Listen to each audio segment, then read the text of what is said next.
Praise the Lord. Praise the Lord. प्रभु यीशु मसीह की तारीफ हो, उसके जय जयकार हो, क्योंकि वो युगान युग राज्य करने वाला एकमात्र जिंदा खुदा है। Praise the Lord. हालेलुया। देखिए, जब यीशु मसीह संसार में आए और जब वो छोटे थे तो उनके बचपन से लेकर के और जब तक वो इस संसार में रहे, क्रूस पर चले गए और जिंदा हो गए, फिर सलीब पर उसे स्वर्गारोहण हुआ उनका, वो स्वर्ग में चले गए। उनके मम्मी पापा ने कहीं पर भी अपने बेटे की कोई शिकायत दर्ज कराई है जी? नहीं, नहीं ना, नहीं कराई। तो यीशु मसीह जो थे वो लगातार, क्योंकि वो परमेश्वर थे, सिद्ध मनुष्य थे, सिद्ध परमेश्वर हैं, तो हम ये मान लेते हैं कि वो परमेश्वर है, उनसे गलती नहीं हो सकती है, ठीक है ना, वो कर ही नहीं सकते हैं। परंतु बाइबल एक और भी बात बताती है, पहला यूहन्ना और उसका 5वां अध्याय, वो भी हमें इस बात को हम अपने दिमाग के अंदर बैठा करके रखें कि अगर यीशु मसीह से कोई गलती नहीं होती है तो उसके लोगों से कैसे। 5 अध्याय की 18 आयत। हम जानते हैं। कौन? जानते हैं। हमसे मतलब हम जानते हैं कि जो कोई परमेश्वर से उत्पन्न हुआ जो है, कोई खुदा से पैदा हुआ है वो पाप नहीं करता। वो पाप नहीं करता जी। पर जो परमेश्वर से उत्पन्न हुआ, जो परमेश्वर से उत्पन्न हुआ उसे वह बचाए रखता वो है, उसे बचाए रखता है और वह दुष्ट उसे छूने नहीं पाता। दुष्ट उसे छूने नहीं पाता। आमीन। जो खुदा से पैदा हुए हैं, जो परमेश्वर से पैदा हुए हैं, वो उन्हें बचाए रखता है। नहीं। हम जानते हैं कि जो परमेश्वर से उत्पन्न हुआ है वो पाप नहीं करता, ठीक है ना। इस क्यों नहीं करता है, उसके पीछे का कारण ये है क्योंकि अब वो यीशु मसीह के खून के द्वारा धुला है। ये यीशु का खून जो है वो फूल और अगरबत्ती और धूप बत्ती नहीं है, उसकी वैल्यू इनके बराबर नहीं है। आमीन। यीशु मसीह का लहू, मेमने का लहू, परमेश्वर का लहू, ये वो लहू है जिसमें सारे गुनाह क्षमा हो जाते हैं, और एक बार धुल गए वो धुल गए। Praise the Lord. आमीन। ऐसा नहीं है कि बार बार गुनाह को धुलवाना पड़ेगा। बाइबल कहती है वो गुनाह कर ही नहीं सकता, आमीन। है ना।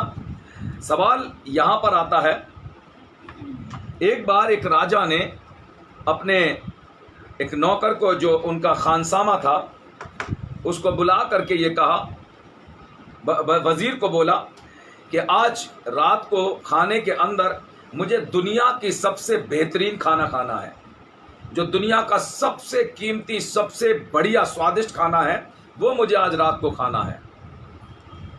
वजीर ने जाकर के खानसामा लोगों को बुलाया जितने थे, और उनको बताया कि भाई जो कुक थे कि आज राजा को दुनिया का सबसे बेहतरीन खाना देना है, क्या दोगे? तो क्योंकि वो राजा के खानसामा हैं, उनके कुक हैं, तो बुद्धिमान तो होना ही लाजमी है। तो उन्होंने कहा ठीक है, आज राजा को हम दुनिया का सबसे बेहतरीन खाना देंगे। और उन्होंने शाम के समय पर, राजा जिस समय खाना खाने के लिए बैठे, तो पूरी मेज के ऊपर वही एक तरीके का खाना लगा हुआ था और रोटियां वगैरह जो था वो लगा था। राजा ने पूछा, ये कह लगा सर, ये जितना भी, राजा को बताया गया, महाराज ये जितने भी जगह में खाना रखा हुआ है, ये सब दुनिया का सबसे बेहतरीन खाना, और ये एक ही है। आप कहीं से भी चेक करके देखेंगे, ये सारा एक ही जगह बना है, और ये दुनिया का एक ही खाना जो सबसे बेहतरीन है। राजा ने उसको खाने को खाया, कह रहे भाई ये है क्या चीज? कह लगे दुनिया का सबसे बेहतरीन, इससे स्वादिष्ट खाना दुनिया में कोई बना ही नहीं सकता, ना बना है आज तक। अच्छा, खैर खाना खा लिया गया, राजा को बड़ा अच्छा लगा। राजा ने अपने वजीर को बुलाया, कह लगे ये खाने का ऑर्डर मैंने तुम्हें दिया था, तुमने किसे दिया? कह रहे मैंने खानसामा को, जो कुक थे, उनको दिया। तो तुम्हें मालूम होगा ये क्या है? कह रहे हाँ जी मालूम है। तो कह लगे ये क्या है, बताते क्यों नहीं है? कह लगे ये ज़बान है जो आज शाम को बनाई गई है आपके लिए, बत्तखों की। कैसा लगा? राजा से पूछा उसने। कह लेगा बहुत बेहतरीन, इससे बढ़िया खाना मैंने आज तक खाया ही नहीं है। लेकिन अब ध्यान करो, मुझे कल शाम को दुनिया का सबसे बदतरीन खाना, जो बेकार है, जो सबसे थर्ड क्लास खाना है, वो खाना है। वजीर ने कहा वो भी आपको मिल जाएगा हुजूर। ठीक है, मैं जुबान के बारे में बात कर रहा हूं आपसे। दूसरे दिन रात का सब खाना शुरू हुआ तो राजा ने देखा, कह लगे वजीर, कह लगे जितनी जगह खाना लगा दुनिया का सबसे बदतर खाना है, आप इसको खाइए। राजा थे, उसके संग और लोग बैठे थे, उन्होंने निवाला लिया, जब खाया कह लगे तो वही खाना जो मैंने कल खाया था। कह लगे महाराज ये भी जबान है, ये दुनिया का सबसे बेहतरीन है और दुनिया के सबसे बदतरीन चीज है। ये वो है, बाइबल क्या कहती है, जुबान एक ऐसा शरीर में अंग है जो भव चक्र में आग लगा देता है। बाइबल में लिखा हुआ है, जिस समय पर 120 लोग एक ऊंची अटारी की पर जमा थे, परमेश्वर यीशु मसीह का वायदा उनके साथ था कि तुम वहां पर ठहरे रहना जब तक कि तुम सामर्थ ना पाओ। ठीक, और वो 120 लोग वहां पर हैं प्रेरितों के काम के दूसरे अध्याय में, और लिखा हुआ है कि जब वो वहां पर दुआ कर रहे हैं तब अचानक की परमेश्वर का आत्मा पहली बार था जो आग की तरह, लपटों के समान, जुबान की तरह फटता हुआ उनकी पर उतर आया। और बाइबल बताती है वो सारे के सारे पवित्र आत्मा से भर गए और अन्य भाषा बोलने लगे। ये दुनिया का सबसे बेहतरीन खाना जो इस समय पहली बार ये खा रहे हैं। आमेन, हालेलुया। ये जुबान सबसे बेहतरीन स्वाद चख रही है। आमेन, Praise the Lord. Praise the Lord. इससे पहले उन्होंने स्वाद को चखा नहीं था, क्योंकि यह स्वर्ग से उतरा हुआ खाना है जो उनको परोसा गया। और जब इन्होंने उस खाने को खाया या उस आत्मा का जब टेस्ट उनको लग गया, तब बाइबल यह भी बताती है कि आसपास के जितने लोग थे, खाना इनने खाया और आसपास के लोग उनके खाने को सुन करके या उनकी बातों को जो बोल रहे थे सुन करके कहने लगे ये तो परमेश्वर के बड़े बड़े कामों की चर्चा हो रही है। उनको ये कहां से आ गया, ये तो कोई भी सेव्ड नहीं थे, इन्होंने तो तौबा नहीं करी थी, इन्होंने पाखरू नहीं पाया है, इन्होंने बपतिस्मा भी नहीं लिया है, लेकिन ये परमेश्वर के बड़े बड़े कामों के बारे में सुन रहे हैं। आमेन, हालेलुया। आप और मैं जब यीशु मसीह के द्वारा बचा लिए गए हैं, यीशु मसीह के खून से धुल गए हैं, और जब यीशु मसीह का आत्मा हमारे अंदर आ गया है, तो दुनिया के लोग हमारे बारे में तारीफ करें, बस हमारे बारे में कोई बुरी चीज नहीं बोले। आमेन, हालेलुया। और अगर ऐसा चल रहा है तो आप अपने आप को पहले प्रभु यीशु के लहू में छिपा लीजिए और पूछ लीजिए मैं कहाँ गलत हूँ। और अगर आप नहीं हैं तो इंतजार करिए न्याय का। कहिए मत कुछ भी, ये भी मत कहिए प्रभु मैंने कुछ नहीं किया अब तू बदला, ऐसे मत, ये भी नहीं कह सकते आप खुदा बदला देगा। नहीं, क्यों कह रहे हैं आप? परमेश्वर कह रहा बदला लेना मेरा काम है, आप उसको लिख करके मत दीजिए। कहिए मत कि तू ले, मैं क्यों ले, प्रभु उनको आशीर्वाद दे। बाइबल कहती है शराब मत दो, आशीर्वाद दो। आमेन, हालेलुया। अगर आप ये कह रहे हैं खुदा बदला देगा, इसका मतलब आपने अभी तक उस असली खाने को खाया नहीं है जो स्वर्ग से उतरा है। हालेलुया। आप अभी तक बदतरीन खाने को खा रहे हैं, बेहतरीन को नहीं खाया आपने।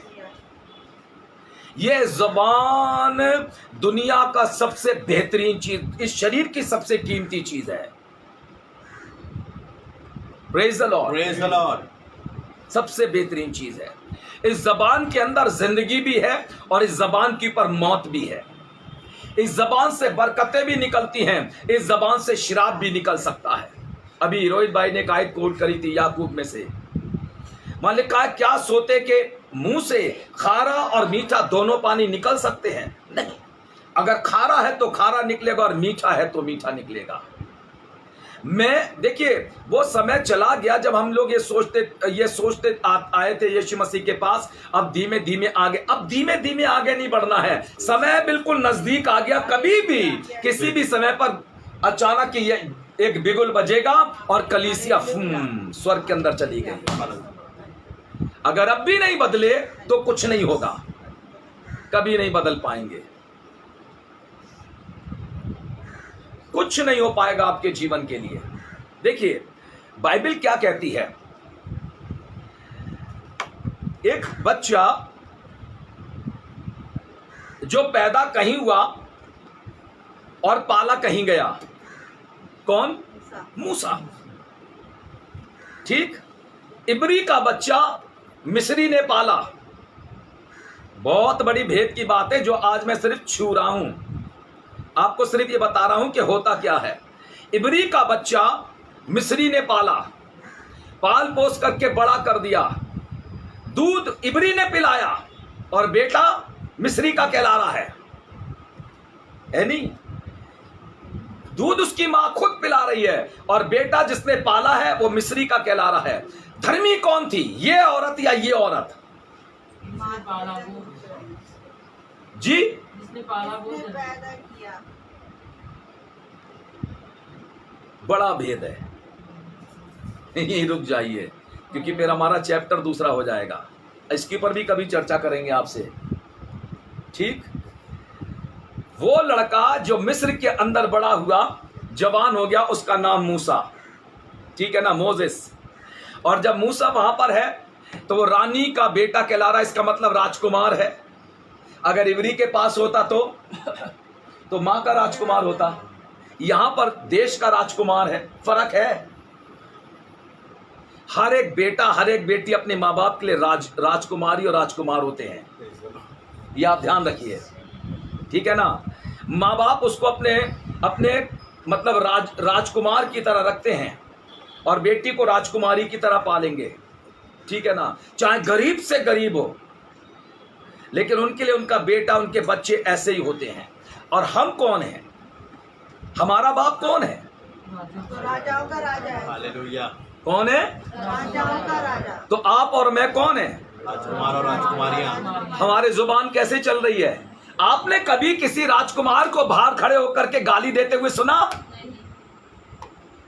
उनको शिक्षा जरूर दी जाती थी तलवार चलाने की, लेकिन जरूरी नहीं है कि वो तलवार ही चलाएं, क्योंकि वो उनके लिए ट्रेनिंग है। एक राजकुमार को ये ट्रेनिंग दी जाएगी, आपको भी ट्रेनिंग दी जा रही है तलवार चलाने की, पर ये नहीं चला रहे, जुबान चला रहे हैं। Praise the Lord. Praise the Lord। Praise the Lord. Praise the Lord. ये नहीं चल रही है पर जुबान चल रही है। इसको चलाने के लिए प्रभु ने नहीं बोला, परमेश्वर ने कहा इसको चलाओ। Praise the Lord. हालेलुया। ये चौकी दोधारी तलवार है और यीशु मसीह इसी के जरिए से चाहता है कि हम शैतान को हराएं, उसके ऊपर हम जय पाते आमेन। चले। हालेलुया। हालेलुया। यस। हम उससे जो हमसे छोटा है, छोटा इसलिए कह रहे हैं क्योंकि हम यीशु मसीह के बेटे और बेटियां हैं और वो राजा है, हम राजकुमार हैं। वो कहाँ का शैतान, कहाँ का राजा है? उसने तो जबरदस्ती अपने सर पे ताज रख दिया और लोगों ने रख दिया उसके ऊपर। और मैं तो हमेशा कहता हूं, हर बात में आप ये कहते हैं ये मत बोलिए उसको, काहे के लिए आप उसको हर अपने घर के मामले में लेके आ रहे हैं? आप ये कहिए प्रभु यीशु मसीह चीज ऐसी हो गई है, खत्म करके हमें अच्छी कर दे। आप उसी को याद करेंगे, वो हमेशा आपको टेंशन में ही रखेगा। वो कहेगा अच्छा ये सही है, इनको जरूरत नहीं है पाप में गिराने की, ये तो वैसे ही गिरे पड़े हैं, ये मेरे नाम के अलावा कुछ नाम ले ही नहीं पाते हैं। जितनी बार यीशु बोलते उतनी बार मुझे भी याद करते हैं। क्यों कर रहे हैं जी? उसको रखिए पैर के नीचे ऐसे, आमेन। हालेलुया। और अब यीशु नाम लीजिए, प्रेज द उसे लॉर्ड। दबा के रखिए, यस। वो बराबर में रहता है और हम यीशु यीशु करते रहते हैं। मैं आपको फिर बता रहा हूं क्या बात है, हमें अपनी जुबान को इस्तेमाल करने का तरीका आना चाहिए। हमें कैसे करना, देखिए एक आयत, पहले मैं आपको एक और बाइबल का किस्सा बताता हूं। एक आदमी है जो प्रभु का दास है, जिसको परमेश्वर ने अपनी आत्मा का दुगना अभिषेक दिया। कौन था? एलीशा। किसी को नहीं मिला एलीशा के अलावा पूरी बाइबल में। उसने कहा, एलिया से कहा था जब तू जा उठाए हुए जाते, एलिया ने कहा था जब तू मुझे उठाए जाते हुए देखेगा तो तेरे लिए ऐसा हो जाएगा। उसने कहा था मुझे तेरी आत्मा में से मिल जा, दुगना भाग मिल जा। उन्होंने कहा ऐसा हो सकता है, पर अगर तू मुझे स्वर्ग में जाते हुए देखेगा तो ऐसा हो जाएगा। वो एलिया और एलीशा की बातचीत थी, ठीक है ना। यीशु मसीह ने परमेश्वर के वचन में क्यों लिखा है मैं अपनी आंखें पर्वतों की ओर उठाऊंगा? तो जो पहाड़ पे रहते वो तो उन्हें उठाने की जरूरत नहीं, पहाड़ पे है ही है। इसका मतलब क्या हुआ? मैं अपनी आंखें पर्वतों की ओर उठाऊंगा। बाइबल की साइड से जोड़ के देखिए, कभी बाइबल पढ़ने का तरीका निकालिए, बाइबल कैसे पढ़ी जाती है। मैं अपनी आंखें पर्वतों की ओर उठाऊंगा, मुझे सहायता कहां से मिलती है जी? मेरी सहायता यहोवा की। मेरी सहायता यहोवा की ओर से है। ठीक है ना? परमेश्वर के वचन के अंदर बिल्कुल साफ, अभी मैंने आपको पहले क्या बताया था इससे, उसने क्या कहा था, जब तू मुझे उठा यानी कि स्वर्ग में जाते हुए देखेगा तब तेरे लिए हो जाएगा। तो आपकी आंखें किधर होनी चाहिए? पहाड़ों की तरफ देखेंगे तब। हालेलुया। होती किधर है? इसीलिए वो जीवन के अंदर अभिषेक नहीं आ पाता जो हमें चाहिए है, Praise the Lord. क्योंकि हम दाएं बाएं ताकते रहते हैं।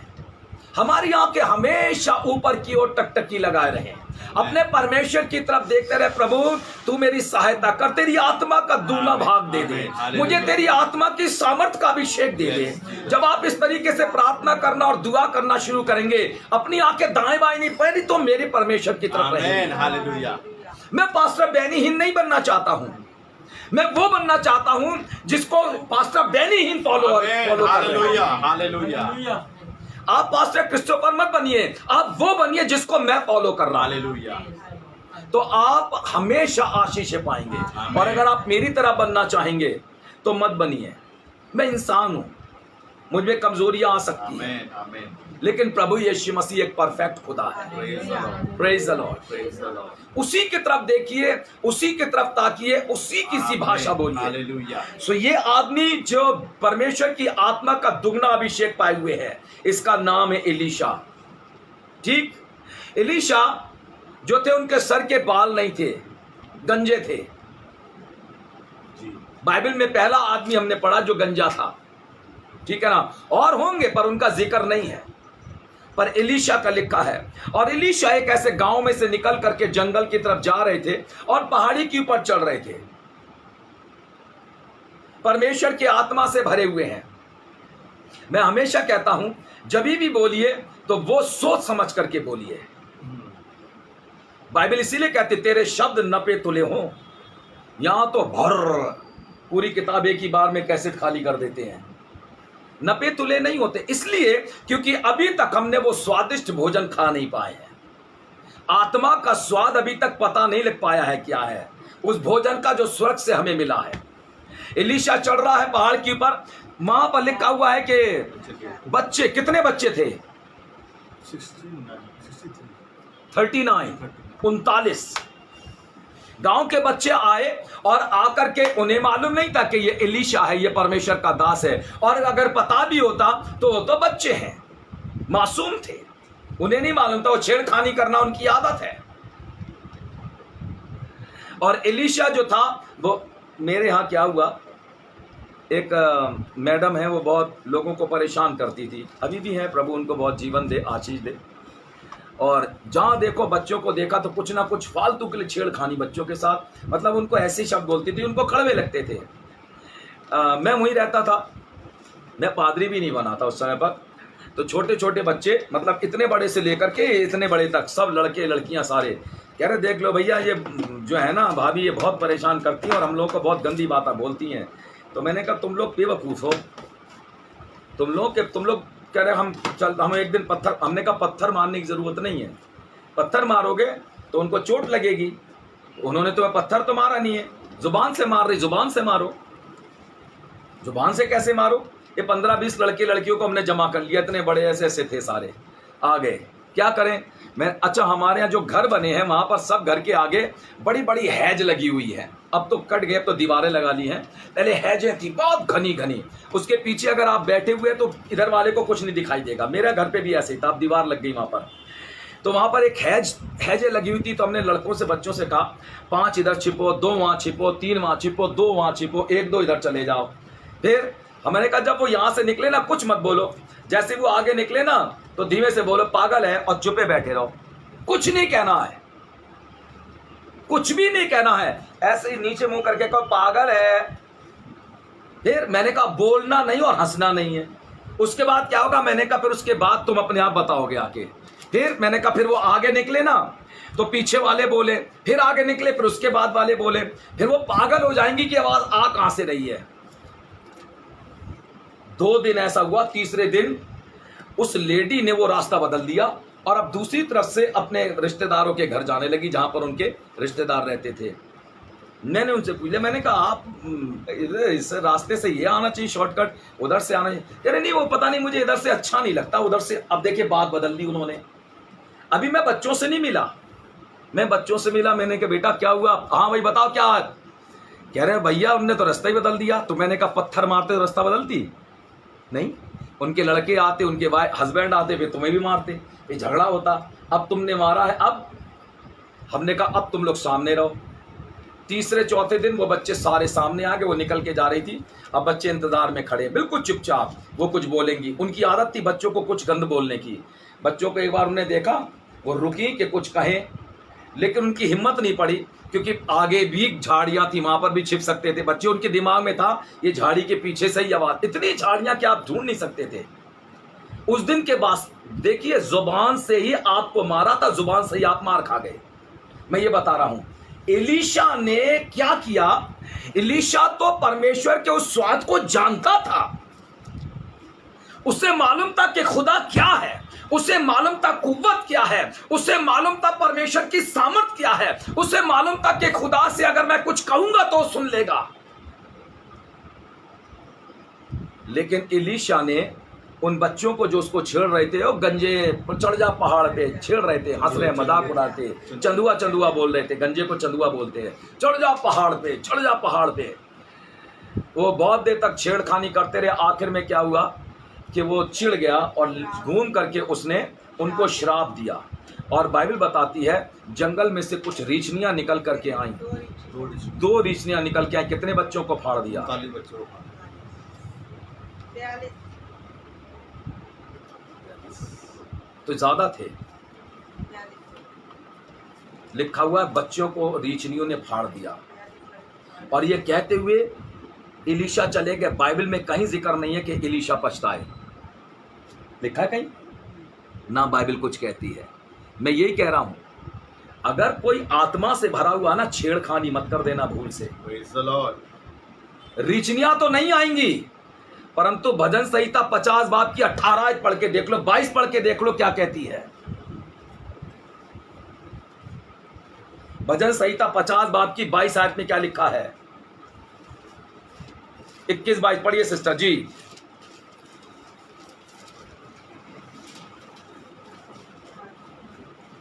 ये काम ये तूने काम एक ऊपर से पढ़िए 20। तू बैठा हुआ अपने भाई के विरुद्ध बोलता, हाँ और अपने सगे भाई की चुगली खाता है। हाँ, ये काम तूने किया, ये काम तूने किया और मैं चुप रहा। खुदा कह रहा मैं चुप रहा, इसलिए तूने समझ लिया हाँ जी, कि परमेश्वर बिल्कुल मेरे इसलिए साथ समझ लिया खुदा बिल्कुल मेरी तरह है जी। परंतु मैं तुझे समझाऊंगा और तेरी आंखों के सामने सब कुछ अलग अलग दिखाऊंगा। जी हाँ, हे परमेश्वर को भूलने वालों, हे परमेश्वर को भूलने वालों, ये बात भली भांति समझ लो, जी कहीं ऐसा ना हो कि मैं तुम्हें फाड़ डालूं। अब रीछनियों की जरूरत नहीं है, Praise the Lord. रीछनियों की जरूरत नहीं है। वो बैठा हुआ है स्वर्ग में विराजमान, Hallelujah. वो कह रहा कहीं ऐसा ना हो मैं तुम्हें फाड़ डालूं और कोई छुड़ाने वाला ना हो। Hallelujah. इसलिए जुबान को और होंठों को कंट्रोल में करें। Praise the Lord. Praise the Lord. कभी भी उठा के पटकनी देगा फिर उठ नहीं पाएंगे जिंदगी में। फिर ये होगा हमारे दुआ कर दो, फिर आप भाई साहब फोन आएगा, भाई साहब दुआ कर, कुछ नहीं हो पाएगा, क्योंकि फाड़ने वाला खुदा खुद बैठा हुआ है। Praise the Lord. Praise the Lord. Elisha ने बच्चों को श्राप दिया और रीछनियों ने निकल कर, 2 रीछनियों ने निकल करके बच्चों को फाड़ डाला। Praise the Lord. Praise the Lord. हमारी ज़बान लिखा हुआ है ना, याकूब में आ जाइए, मैं आपको पढ़ा देता हूँ उसकी पहले मेहरबानी से 6, 5वीं और 6 2 आयतों को पढ़ लीजिए। क्या लिखा है? वैसे ही जीभ भी, याकूब 3 बाब, वैसे ही जीभ भी एक छोटा सा अंग है। हाँ ऐसा नहीं लिखा बड़ा सा दिल के बराबर अंग है, छोटा सा अंग है, और वो बड़ी बड़ी डींगे मारती है। हाँ इसी से डींगे मारी जाती हैं। और देखो, हाँ थोड़ी सी आग से कितने बड़े वन में आग लग जाती है। जी, जीभ भी एक आग है। जीव एक आग है छोटा सा अंग पर आग है। जीभ हमारे अंगों में अधर्म का एक लोक है। हमारे अंगों में दिल अधर्म का लोक नहीं लिखा है, दिमाग अधर्म का लोक नहीं है, जुबान अधर्म का लोक लिखा हुआ है। तो अगर आप जानते कि यह अधर्म का लोक है तो इसको काबू क्यों नहीं कर लेते हैं? क्योंकि यहीं से आप शुद्ध होंगे, यहीं से आप अशुद्ध होंगे। Praise the Lord. Praise the Lord. यहीं से नापाकी और पाकीज़गी आपके अंदर आ जाएगी। अधर्म का एक लोक है, और सारी देह पर कलंक लगाती सारी देह पर यही कलंक लगाती है जी। है और जीवन गति में आग लगा देती है। जीवन की जो गति है ना, उसमें आग लगा देगी। तो गति में आग लग गई तो सब खत्म हो गया, क्योंकि आप आगे तो बढ़ नहीं सकते हैं। जितना आगे बढ़ेंगे आग उतनी भड़केगी। इसका मतलब आपको वहीं रुक करके जमीन पर लोट लगानी पड़ेगी ताकि आग बुझ जाए। और इसीलिए आप बहुत से विश्वासियों को जमीन के ऊपर लुढ़कता हुआ देख रहे हैं, आगे आत्मिक जीवन में दौड़ता हुआ नहीं देख पा रहे हैं। Praise the Lord. Praise the Lord. ये वो हैं जिनके जिंदगियों में आग लगा दी दुष्ट ने जबान के जरिए से। ये मुई के मुई रुके हुए हैं। Praise the Lord. Praise the Lord. ये आगे आत्मिक जीवन में बढ़ नहीं पा रहे हैं। आत्मिक जीवन में बढ़ने के लिए जरूर है कि जुबान को कंट्रोल में कर ले। आगे पढ़िए सिस्टर, क्या लिखा है? क्योंकि हर प्रकार के वन पशु, हाँ पक्षी जी। और रेंगने वाले जंतु हाँ और जलचर तो मनुष्य जाति के वश में हो सकते हैं जी, और हो भी गए, हो भी गए हैं पर जीव को मनुष्य में से कोई वश में नहीं कर सकता जी। वो एक ऐसी बला है हाँ, अब ये बला भी है। ये एक ऐसी बला है जो कभी रुकती ही नहीं, जो कभी रुकती नहीं। ये प्राण नाशक विष से भरी हुई है। इसमें तो जहर भरा हुआ है। इसीलिए तो बाइबल में लिखा हुआ है, उनका बोलना अरे मानो सांप का काटना सा है। जब आप बोले तो लोग कहें कि मुझे इस आवाज को सुनना पसंद है। जब आप बोले तो लोग कहें कि इसके बोलने से मुझे यीशु मसीह की उपस्थिति महसूस Amen. होती है। Hallelujah. जब ये बोलते हैं तो लगता है कि परमेश्वर की आत्मा जो है जुम्बिश करने लगी Praise है। the Lord. ऐसा ना कहें लोग कि जब ये बोलते हैं तो ऐसा लगता है कि ये चुप कब होंगे। Amen. जब ये बोलते हैं तो परमेश्वर की हुजूरी आ जाए। Praise the Lord, Hallelujah. Praise the Lord. Praise the एक Lord. आयत पढ़ लीजिए मत्ती की इंजील में से, और उसका मेहरबानी से 5वां बाब निकाल के 22वीं आयत को पढ़ लीजिएगा। क्या लिखा है? मत्ती की इंजील का 5वां बाब और उसकी 22 आयत।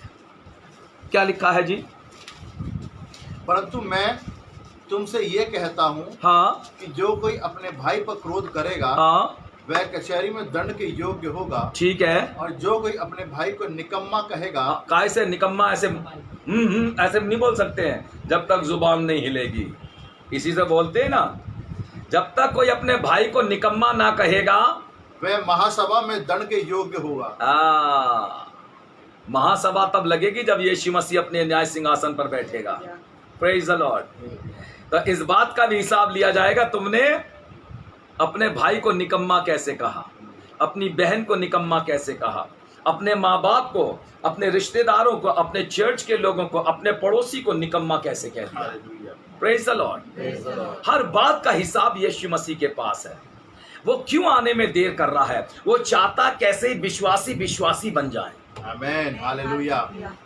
विश्वासी जो है ईमानदार बन जाएं, ताकि यीशु मसीह जब आए तो कुछ तो स्वर्ग के अंदर जाएं, कुछ तो जाएं। स्वर्ग बिल्कुल खाली पड़ा है। कुछ मुकद्दस लोग हैं जो स्वर्ग के अंदर हैं। इतना बड़ा स्वर्ग परमेश्वर का है जो उसने अपने लोगों के लिए रखा हुआ है। यहां पर छोटी छोटी जगहों के अंदर रह करके हम खुश हैं। जो स्वर्ग के अंदर जो सिंहासन है, जो स्वर्ग के अंदर जगह हमारे लिए घर बने हैं, वो बहुत बड़े हैं। Praise the Lord. उसके अंदर जाने की कोशिश नहीं कर पा रहे हैं, या छोटे छोटे में खुश हो रहे हैं और इसी में रह करके अपनी जिंदगी काटते हैं। और फिर एक दिन चल बसते, 4 लोग ले जा करके गाड़ के लौट आते और फिर ये कहते बड़े अच्छे थे पर चले गए। Praise the Lord. Praise the Lord. ये जबान के बस में जिंदगी और मौत दोनों है। हालेलुया। नीति वचन के अंदर अगर आप निकालेंगे तो मेरे ख्याल में उसका नीति वचन का 16 बाब है और उसकी 26 और 27 2 आयतों को पढ़ लीजिएगा जल्दी से। नीति वचन 16 बाब 26 और 27 2 पद पढ़िए जी। और परिश्रमी की लालसा उसके लिए परिश्रम करती है। परिश्रमी की लालसा उसके लिए परिश्रम करती है। उसकी भूख उसको उभारती रहती है। हाँ, अधर्मी मनुष्य बुराई की युक्ति निकालता है। कौन? अधर्मी।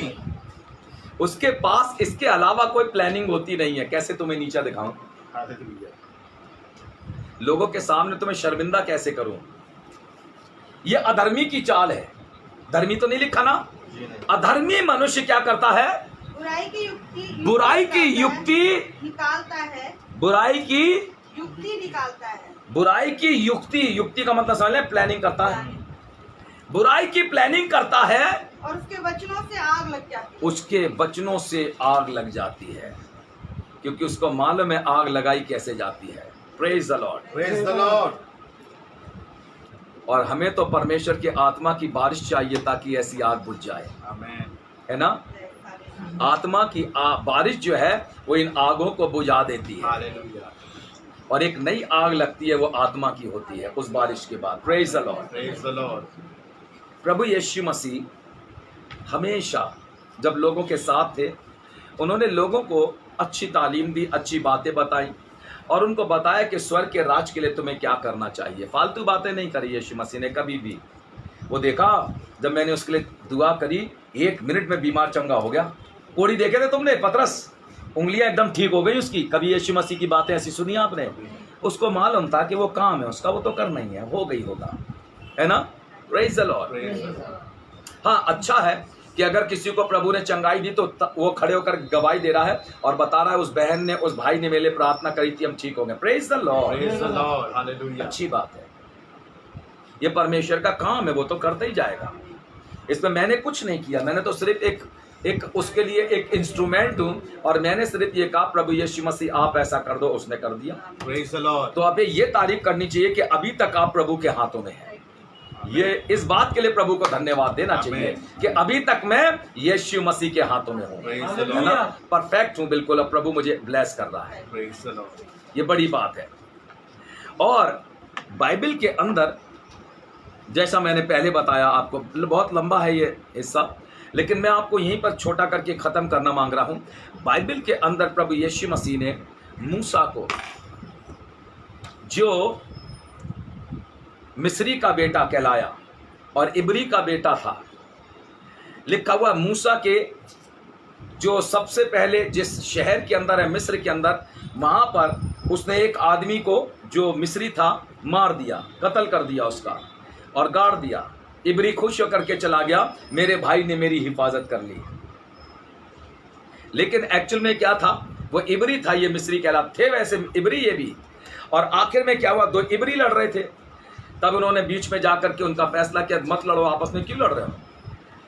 तब मालूम पड़ा ये बात तो मूसा को पता लगी तो चर्चा का विषय बन गई है। तब ये डर के मारे वहां से भागे और भाग करके जंगल में घूमते फिर रहे हैं। एक आदमी इनको मिल गया, उसका नाम था यत्रो, इंग्लिश में नाम है जैत्रो। जैत्रो भाई ने मिल करके उनसे कहा कि मेरी लड़की से शादी कर ले। शादी करा दी गई। अब मेरी भेड़ बकरियां चरा। क्या हुआ, कहां पर थे ये, महल में थे। आगे वापस। इंसान का गिरना और इंसान का उठना उसके मालिक से ताल्लुक रखता है। Praise the Lord. अगर प्रभु ने आपको ऊंचाइयों पर रखा है तो आप धन्यवाद देते रहिए, ऊंचाइयों पर बने रहिए। आमीन। हालेलुया। और दुआ करिए प्रभु मुझे और ऊंचाइयों पर ले चल, और दुआ करिए प्रभु मुझे और आशीषित कर और ऊंचाइयों पर ले चल, है ना।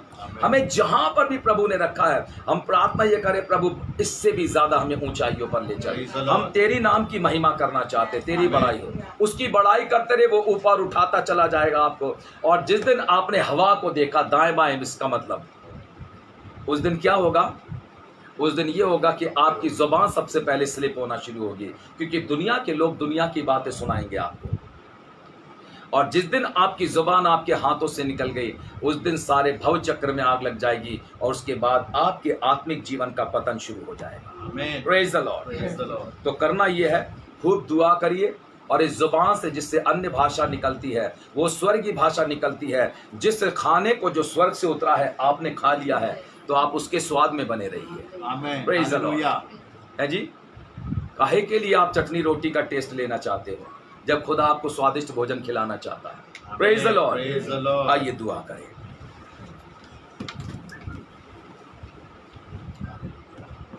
आंखें बंद करके दुआ में बैठ जाइए।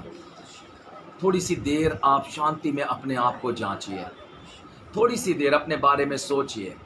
अभी तक आप बातों का जवाब किन भाषा में देते आए हैं? अगर आपने किसी ने आपका बुरा किया है तो आपने उसके बारे में क्या सोचा?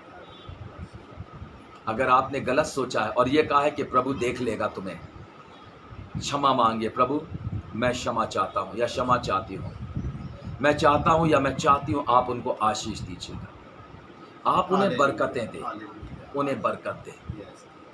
और मुझे प्रभु यीशु मसीह शून्य बना, मुझे ज़ीरो कर, ताकि ज़ीरो ज़ीरो ही बना रहे और तेरी महिमा और बड़ाई हो। Hallelujah, hallelujah, hallelujah. आइए दुआ में चले। हमारे प्रेमी दयालु प्रभु यीशु मसीह, धन्यवाद धन्यवाद धन्यवाद हो आज की सुबह के लिए, धन्यवाद हो आज के इस प्यारे दिन के लिए जो तूने बड़ी फजल के बड़े रहम के साथ दे दिया है। स्वर्गीय प्रेमी यीशु मसीह तेरा धन्यवाद हो, क्योंकि तू राजाओं का राजा, प्रभुओं का प्रभु है।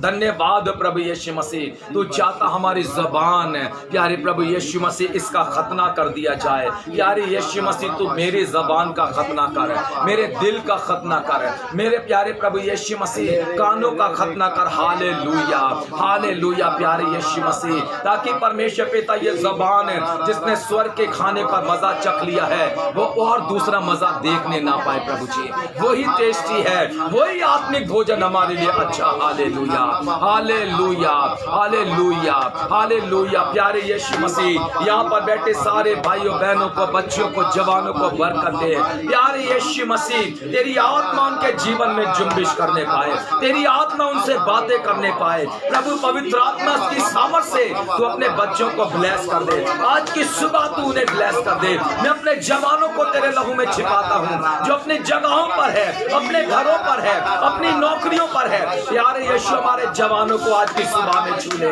यीशु मसीह के नाम में, यीशु मसीह के नाम में, यीशु मसीह के नाम में हमारे जवानों को छू ले। यीशु जवानों को छू ले, जवानों को ब्लेस कर इस समय पर। यारा बारहीना रबा शिकिरियाना दूरिया खदया रबा। तेरा धन्यवाद प्रभु यीशु मसीह, क्योंकि तू सर्वशक्तिमान ईश्वर है। तू सुन रहा है प्यारे प्रभु जी, तू सुन रहा है मेरे यीशु राजा।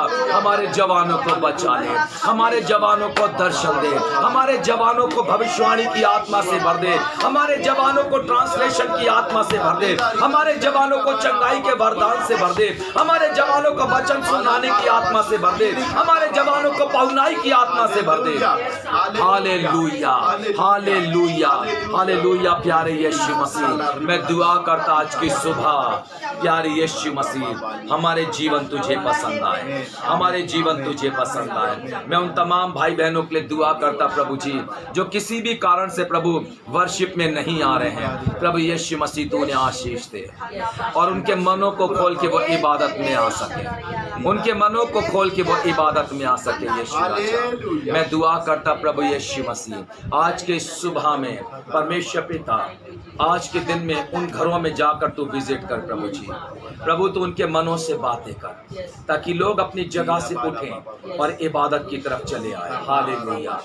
बाइबल कहती क्या ही सुहावने हैं वो पांव जो तेरे भवन की तरफ चलते हैं।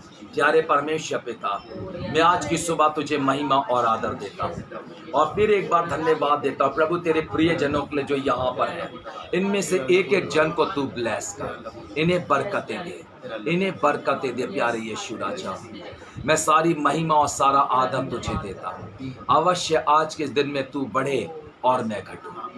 हमारी प्रार्थना को हमारे उद्धार करता प्रभु यीशु मसीह नासरी के नाम से मांगता हूँ, सुन और ग्रहण कर ले। आमीन।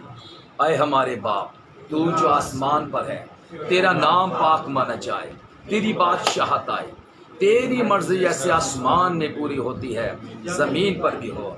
हमारे रोज की रोटी आज हमें बख्श दे और जिस तरह से हम अपने कसूर वालों को माफ करते हैं तू हमारे कसूरों को माफ कर।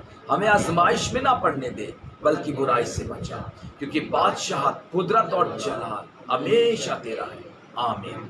अब हमारे प्रभु यीशु मसीह का अनुग्रह, पिता परमेश्वर का प्रेम और पवित्र आत्मा की सहभागिता अब से लेकर हमेशा तक हम में से हर एक के साथ साथ बनी रहे। आमीन।